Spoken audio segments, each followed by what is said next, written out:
The varying perspectives of mythological interpretation. Mythology is full of fantastic tales of heroes fighting monsters, long quests far from home, and the ever-looming presence of danger. And on the surface, there is an entertaining narrative that everyone loves. The stories strike a chord in our hearts.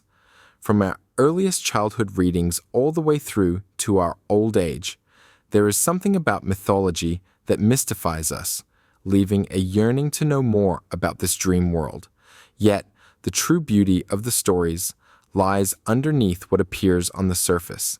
It is the personalities that enthrall us, the good and bad decisions of the hero that make us cringe or cry for joy, the impossible challenges faced, and that final triumph of victory. It is reading into what the myth is really trying to say that keeps us coming back. These underlying principles of the tale sing verses to our souls that we are consciously unaware of, yet it is crucial to hear what is being said to truly grasp the importance of mythology. The ageless tales of mythology have been studied for as long as they have been told, and we now enjoy the interpretations of countless scholars who came before us. It is with their knowledge that we can dive deeper into the tales than anyone before us ever could. We can peer into the tales with numerous lenses, each giving a different perspective of what is being told. And by putting the various viewpoints together, we might be able to discern the flickering flame of truth buried in the heart of every great tale. But alas, we must walk before we run, and using the tale of Theseus, we will look into a brief overview of some of the methods which will aid us in our journey.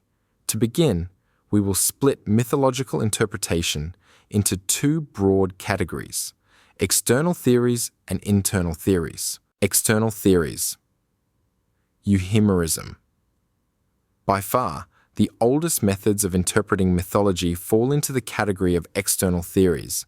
They deal with myth in the real world, or perhaps better described as the physical, perceivable world.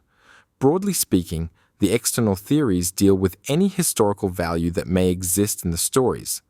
They might interpret the characters as natural phenomena, or give explanations for cultural values and rituals, and are also used to explain the cause of things around us. Very early on, myths were interpreted as historical fact. Herodotus, a Greek living in the 5th century BC, wrote a series of writings called the Histories. These writings give us great insight into the historical events of his day, yet the accounts are thoroughly laced in mythology. For example, when he discusses the cause of the Persian Wars, he states that it originated in the rape of Io by Zeus. The events of mythology seem to hold a place in the mind of early man as a literal incident. This ideal of a living mythology is further exemplified by the Greek custom of tracing family lines back to heroes from the Trojan War. Sharing the bloodline of a famous Greek hero was a status symbol for these people, so it was popular for mythology to be seen as historical truth. This custom was long-lived, and we see at the time of the writing of Virgil's Aeneid that the Roman Emperor Augustus was very keen to tie his, and all of Rome's, lineage to the Trojan hero Aeneas. What this resulted in, of course, was the people's want and the political need for mythology to be unquestionably historic. People reassured their historical belief in a number of ways: the retelling of stories, writing them down as history, and also keeping relic-like evidence of the true life of their heroes. Plutarch wrote an account called The Life of Theseus, where he informs the reader that the ship that returned Theseus to Athens was kept in the Athenian harbor for several centuries. This kind of relic-keeping kept the literal account of Theseus's life alive for the Athenians. So we see these ancient mythologies being linked to everyday life in an attempt to validate the literal truth behind them. This belief or rationale for bringing mythology and history together is called euhemerism. Though he was far from the first person to do so, the interpretive style is linked to the Greek scholar Euhemerus and is an approach to the understanding of mythology where mythological accounts are presumed to have originated from real historical events. The difficulties of pulling the euhemeristic threads out of a tale are in deciding what is historical and what is not. It is usually found in the realm of speculations and assumption, and this guesswork is a dangerous place to stake any solid theories, though that is not to say that there isn't historical reality in the stories. After all, the archaeologist Heinrich Schliemann supposedly found the lost city of Troy through his euhemeristic interpretations of Homer's Iliad. Looking into Theseus and the Minotaur, we see a number of euhemerisms jump straight out of the page. The story itself is connected with historical sites. We know that the Minoan civilization existed on Crete and the possible structures for the labyrinth at Knossos. We know that at the height of their power, the Minoans were the greatest sea power in the Mediterranean, and it was quite likely they were demanding tribute from smaller cities like Athens. We also see a myriad of art concerning the possible worshipping of bulls within Minoan civilization, which explains the symbolic use of the Minotaur. In fact, with a bit of imagination, you could picture a priest wearing the head of a bull in ceremony. Historically speaking, the earliest authors of the Theseus mythology could have been using these facts as influence for their narrative. These examples are few, but instantly we see how historical facts can almost be pulled straight out of the story with careful reading. However, it is also a precaution because we cannot definitively say, yes, this is what happened, from these stories either, not without further corroborating evidence anyway. Nature theory. Like euhemerism, nature theory is a very old way of looking at mythology, yet often gives resounding results in interpretation. In essence, nature theory is the process of attributing natural phenomena to mythic characters and seeing how they relate to each other. In its simplest form, it is something like attributing lightning to Zeus or earthquakes to Poseidon. In a more complicated version, it is seeing Persephone as the fertility cycle of crops, which we will discuss in depth later. Reading out of Theseus and the Minotaur again, we see an interesting relationship between Poseidon's bull and Pasiphae. Let us assume that the bull is a symbol of Poseidon, and we know Poseidon is symbolic of the sea, so we can say that the bull is symbolic of the ocean, from which it came to Minos in the first place. Pasiphae, being the mother goddess figure in the story, can be used to represent the moon. So what we see is an unnatural relationship between the ocean and the moon, perhaps an explanation for the tides. This is an interesting theory, especially when we consider the euhemeristic theories above, for we know the Minoans' power came from the sea, and so did their destruction. So using nature theory, we might conclude that the tale is a mythological reasoning for the downfall of the Minoan civilization, which originated with King Minos' disrespect of the ocean. Using the gods as a metaphor helps us understand many of the mythologies, but we can't fit everything under this banner. For example, nature theory simply cannot be used to explain the deeper meanings within Sophocles' tale of Oedipus Rex.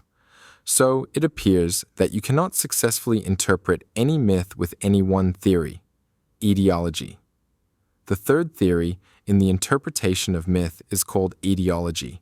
Etymologically, the word comes from the Greek eton, cause, and logos, logic study, and is an attempt to explain the cause of things. It can almost be expressed as a proto-science, where the world around us is given reason through mythology. For example, in Egyptian mythology, the firmament above us is the goddess Nuit, who is believed to be arching her body over the earth in protection of it. The stars are imprinted onto her, and so there is an explanation for the sky and the celestial bodies. Etiological reasoning can also be used to see myth as an explanation for the human condition, like how Prometheus's theft of fire in Hesiod's Theogony led to the fall of humanity and suffering as the human condition. Etiology is usually easy to find in mythology, for it is the explicit reasoning for why something is as it is. In Theseus and the Minotaur, we see that the reason the Aegean Sea has its name is from King Aegeus plunging himself into it. Ritual. Theory. Ritual. Theory was developed by a man named Sir James Fraser through his extensive study on mythology called the Golden Bough. The idea is that mythology was developed to explain the strange rituals and rites that people were already performing. Fraser posited that man has always believed in magic and the spiritual world, but over time lost faith and needed explanations for the old customs they were still holding on to. Ritualistic explanations do appear in the story Theseus and the Minotaur, the greatest being the bull worship on Crete. We know through archaeology that there was great importance given to bulls and also to the labris, the double-headed axe. The human sacrifice within the story is ritualistic, as is the labyrinth itself, which mirrors the mazes found on the floors of Knossos, Crete, and in temples found throughout the world. Fraser specifically looks at the episode with Theseus and Sericon as it is a theme that is played in other mythologies. He proposes that the Sericon is a year king, where he must annually do battle and be victorious for the prosperity of his kingdom and himself. The ritual is known to have existed, and the myth seems to explain it. It is also interesting to note that many of these early cultures had no Bible as we know it today. There were no canonical books to definitively say how to worship your god. Their rituals were found in their mythology, and they were an attempt to justify their ceremonies, and one must be careful when reading to realize that many mythologies are, in fact, sacred texts. Charter theory. The last of the external explanations is called charter theory. It proposes that mythology is an explanation to its audience for why things are the way they are within a society. This can be observed in Theseus and the Minotaur. It's an obscure reference, but we know Pasiphae was worshipped in Laconia and Athens.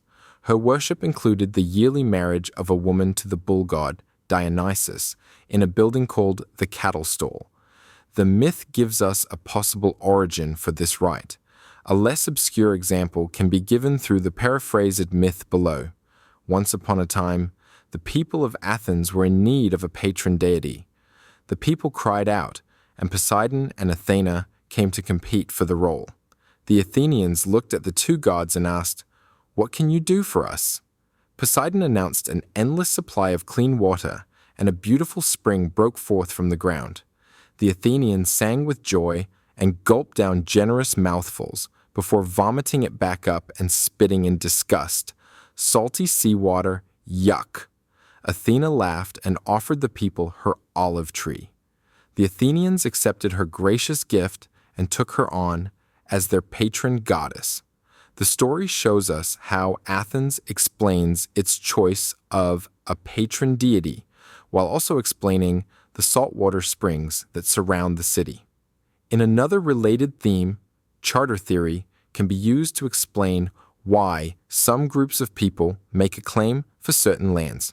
For example, in the biblical Exodus, Yahweh promises the Hebrews the land of Canaan, and so the Hebrew people still claim the land of Israel as their own.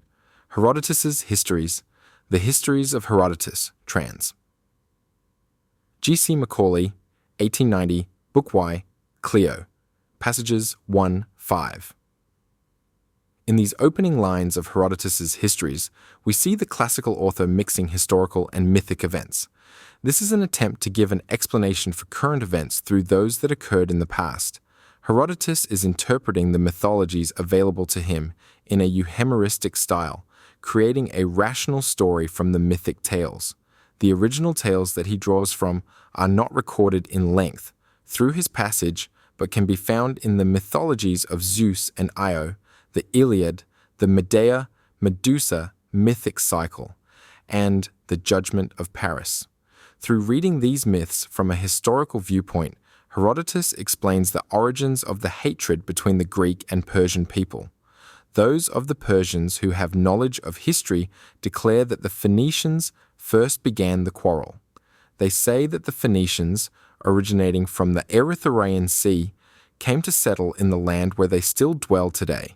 They engaged in long sea voyages, transporting goods from Egypt and Assyria to various places, including Argos. At that time, Argos was the foremost state in what is now called Hellas. The Phoenicians arrived in Argos, sold their merchandise, and attracted a crowd of local women, including Io, the daughter of the king. Suddenly, the Phoenicians rushed upon them, and although most women escaped, Io and some others were captured. The Phoenicians placed them on their ship and sailed away to Egypt. The Persians claim that Io's arrival in Egypt was the beginning of the conflicts. Subsequently, they assert that certain Hellenes, whose specific identity they cannot provide, sailed to Tyre in Phoenicia and abducted the king's daughter Europa. These Hellenes were likely Cretans. This action, according to the Persians, served as retribution for the earlier wrong. However, the Persians claim that the Hellenes committed the second offense. They sailed to Aya in Colchis and the river Phasis with a warship, where they abducted the king's daughter Medea. The king of Colchis demanded satisfaction and the return of his daughter, but the Hellenes refused, citing the lack of satisfaction given for the rape of Io. The Persians contend that Alexander, son of Priam, inspired by these events, abducted Helen, expecting no repercussions because the Hellenes had not sought satisfaction for their own wrongs. The Hellenes then sent messengers to demand Helen's return and satisfaction for the rape. The Persians argue that the Hellenes were hypocritical, demanding satisfaction when they had refused to provide it themselves. Until this point, the Persians assert that only the carrying away of women had occurred. However, the Hellenes, in their view, were at fault for initiating war by launching an expedition into Asia before any barbarians had invaded Europe. They argue that seeking vengeance for the abduction of women is foolish and that the wise course is to ignore it. The Persians claim that the Hellenes' invasion of Asia marked the beginning of hostilities, leading to the downfall of Priam's rule. Consequently, the Persians consider the Hellenic race their enemies, maintaining that Asia and its barbarian inhabitants belong to them, while Europe and the Hellenic race are separate.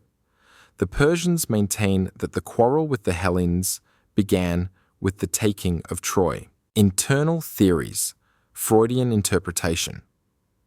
The internal theories explain the psychological aspect of mythology and gained prominence when Sigmund Freud published his Interpretation of Dreams in 1913. Freud argued that dreams bear a resemblance to mythological tales in their imagery and structure.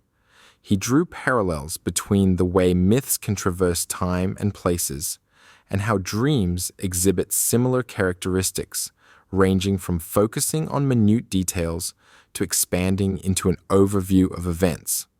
Freud interpreted myth, much like dreams, as the subconscious fulfilling conscious wishes.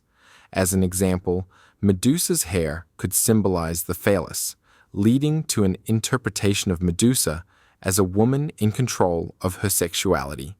By portraying her as a monstrous figure, Medusa might symbolize a woman asserting control over her sexuality and demonstrating strength in a male-dominated world, thereby instilling fear in men. Archetypal theory.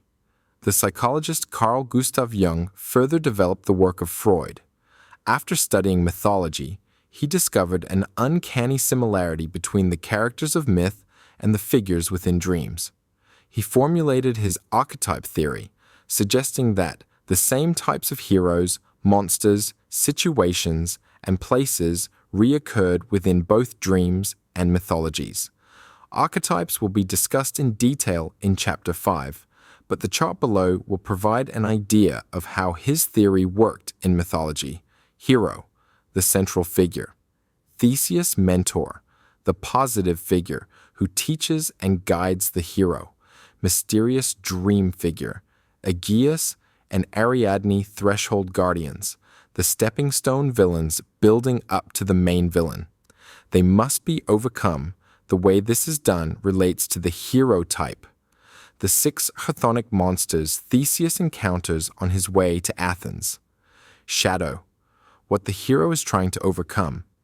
This is usually the darker side of himself, the repressed, unacknowledged side, Minotaur. Herald, delivers the call to action, how the hero is called, and the hero's reply tell a lot of the hero's character. Theseus's mother, Trickster, comic relief character. Motivations are sometimes doubtful.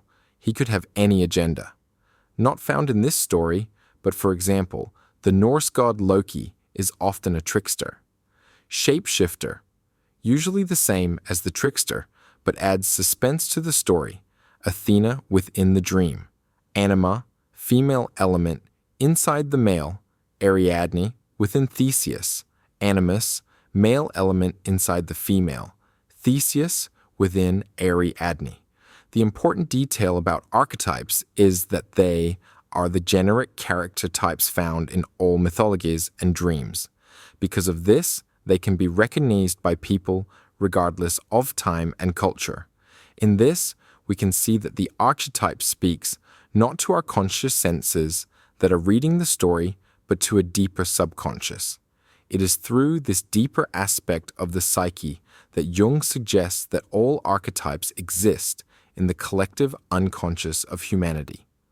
Monomyth, Joseph Campbell worked on Jung's ideas and further observed that the archetype phenomena spanned across cultures, not only in the classical mythological tradition. Campbell discovered that the structural makeup of a mythology was essentially the same in every tale, despite varying cultures and times.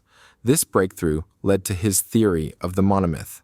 Through this, he drew up a kind of heroic cycle from beginning to end.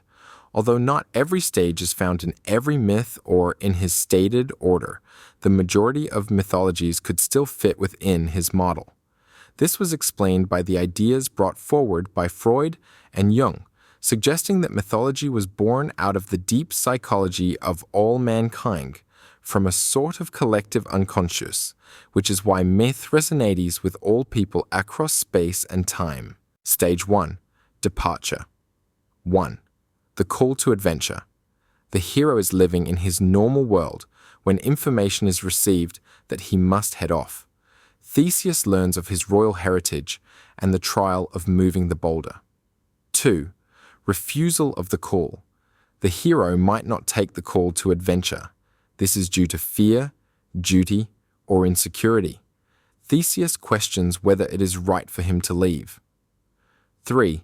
Supernatural aid. Early in his quest, the hero will encounter a mysterious helper who will give aid or advice that can be counted on throughout the journey. The mysterious dream figure and also Ariadne offer help and advice to overcome the labyrinth and Minotaur. 4. Crossing the threshold. The hero's first step into the unknown, leaving the safety of his known life into the unknown of his quest. Theseus leaves his home village and sets upon the trail to Athens. Also, Theseus's journey to Crete. 5. Belly of the whale. Crossing the threshold, the hero undergoes a metamorphosis. He is not stepping outward into the world, but rather into himself, into his psyche. Accepting the challenge, the hero is re-entering a womb, from where he will be reborn. Theseus entering the labyrinth is synonymous with entering the dark places of his mind. Here he faces his inner demons in the form of the Minotaur. His re-emergence is akin to rebirth. Stage 2. Initiation. 6. The Road of Trials. This is the main body of mythology, where the hero is challenged over and over. These small challenges are preliminary steps showing glimpses of ultimate glory before the final challenge is met.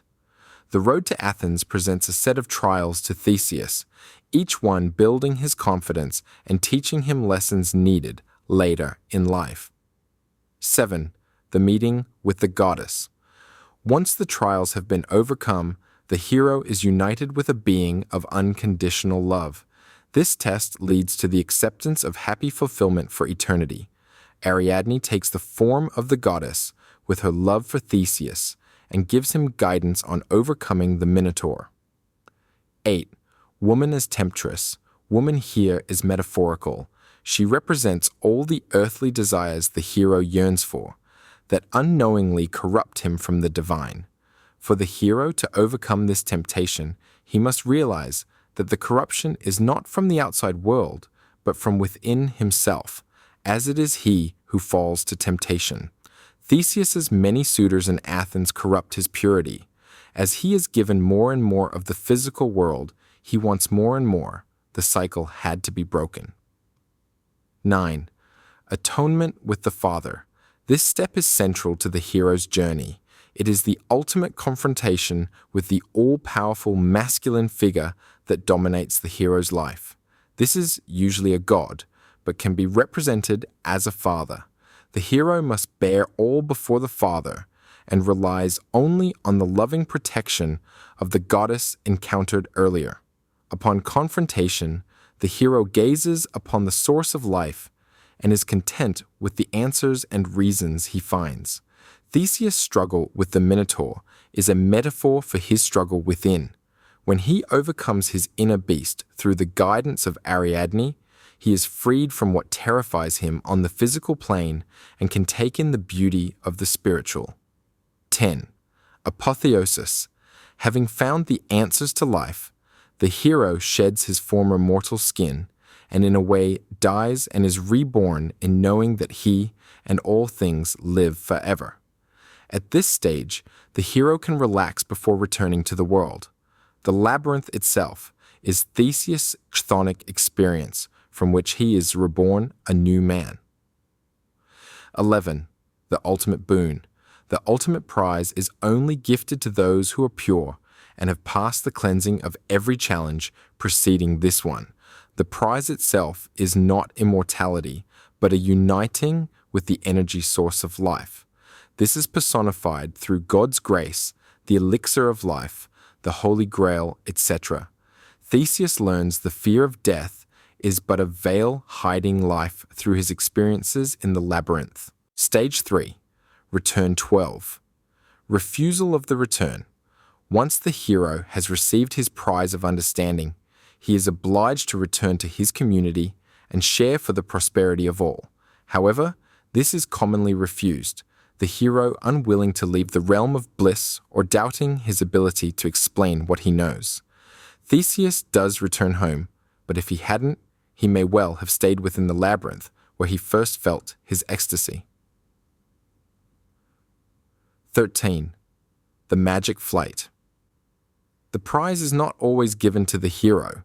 Sometimes he has to take it through confrontation, and if the guardian resents him or the world he wishes to return to, the hero's return will be blocked and further challenges overcome. Poseidon did not agree with Theseus killing his son, and so threw up storms and winds to stop his return to Athens. 14. Rescue from without. The hero may not want to return home, or he may be unable to due to weakness. In these cases, the community often sends help to bring its man back to them. This can be seen as Theseus lies aboard his return ship, weeping for Ariadne. The Athenians man the ship and carry him home. 15. The crossing of the return threshold. Once returned to normality, the hero has perhaps the greatest challenge yet. He must present his findings to an ignorant audience. He must find finite ways to explain infinite truths that are essential for the furthering of civilization. This is not seen in Theseus, but other common examples are the tales of Buddha, Jesus, and other religious leaders. 16. Master of two worlds. The hero is able to accept and manage all realities at once, the physical and the spiritual. He can dance between them with ease and becomes a kind of ascended master. As above, this is not seen in Theseus, but other common examples are again the tales of Buddha, Jesus, and other religious leaders. 17. Freedom to live. Having mastered both worlds, the hero is free to live, as he no longer fears death. He can live in the moment, not regretting the past nor fearing the future. Theseus does not think back on Aegeus or Ariadne, but keeps his mind on the present. Continuing his heroic lifestyle could be seen as thoughtlessness and leads to his ultimate demise. Structuralism. The last of the internal theories is structuralism, developed by Claude Lévi-Strauss. He explained that as a result of our physical structure, we automatically project binary significance onto experience, dividing everything into polar opposites. For example, we see light and dark, sweet and sour, raw and cooked, good and evil, etc. What we also see are certain elements that come to resolve these oppositions. A quick example of this is the human intelligence of Theseus against the animal strength of the Minotaur, the feminine Ariadne versus the masculine Theseus, and the mortal Minos versus the immortal Poseidon. The good Athenians are set against the evil Minans. So there we have it, the basic tools for interpreting mythology. I will briefly sum them up here for quick reference, but you will find they become second nature the more you read these stories and ponder their deeper meanings yourself. External theories, Euhemerism. Myth as a historical account. Nature theory. The gods are symbolic for forces of nature. Etiology. Myth as an explanation or form of proto-science. Ritual theory. Myth formed as an explanation for religious rituals. Charter theory. Myth as an explanation for state customs. Internal theories. Freudian interpretation. Myth as symbolic of the subconscious mind. Archetypal theory. Reoccurring figures within myths and dreams. Monomyth. Reoccurring themes within myths and dreams. Structuralism. The projection of duality and singularity within myth. A word of warning. Along the roadside in a little cottage lived a man named Procrustes. A hospitable man, he would offer his home to anyone who passed by and would go on to brag about how comfortable his guest bed was, claiming that it would perfectly fit anyone who lay upon it. What he would leave out, however, was the magic behind the bed. If the guest was a little too long, Procrustes would go to work on their legs, cutting the guest to size, and if they were too short, he would stretch them on the rack. Don't be Procrustes. You cannot stretch or cut away a myth to fit your interpretation. The myth is what it is, and it is your job to interpret it with what is at hand. If you have found this video insightful, please like the video. And if you want to learn more about the interplay between psychology and the world of mythology and occult study, please subscribe to the channel. If you want to help support me as I make free and accessible content like this, I would greatly appreciate you joining me on my Patreon. There is a link to it in the video's description. If you would like to work with me on your own personal, spiritual, and psychological journey, there is a link to how you can do that also in the description.